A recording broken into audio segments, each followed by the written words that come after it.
complaint we filed today alleges that Texas has violated Section 2 by creating redistricting plans that deny or abridge the rights of Latino and Black voters to vote on account of their race, color, or membership in a language minority group. Texas Attorney General Ken Paxton called the suit, quote, the Biden administration's latest ploy to control Texas voters. So, Charles, how do you see this playing out? Well, it's important that viewers understand what we're talking about.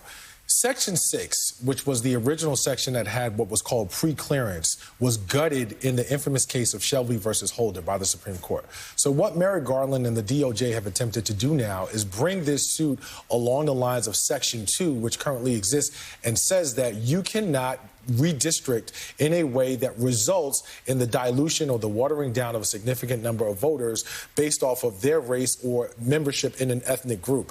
It remains to be seen. I think that the DOJ does have one thing working for them that is going to be very helpful. Section 2 no longer requires intent. So you don't have to establish that there was some sort of discriminatory animus or some racially biased motive in terms of how this was, but you do have to establish the results. I think that the DOJ, at least in their complaints and their filing pleadings, has put forth a compelling argument, but at the end of the day, we don't know how that is going to be countered by the defense yet.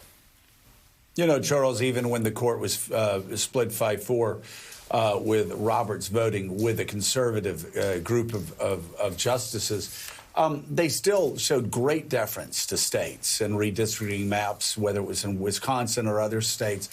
Same thing with voting rights bills, always showed great deference. Do you see anything in this case that might suggest now with a 6-3 conservative to liberal court that justice would have any chance of prevailing in this suit? Quite frankly, Joe, I don't. And I think that you've made some very good points in terms of the deference that is granted to states in terms of their ability to redistrict and make these sorts of decisions. This is not a new thing. And when I say it's not a new thing, states go through redistricting all the time. And a lot of times it is based on the party that's in the majority. I think that one of the things that the DOJ has in front of them that's going to be an uphill battle is establishing to the point of being convincing to that 6-3 majority that basically, listen, this is about a result that has created an inequitable situation along the lines of race and racial discrimination. And I don't necessarily know, even with the census figures, even with the way that population and demographics have changed within the state of Texas, that it's going to be compelling enough, given everything that you've already said about the court's history in terms of deference to states.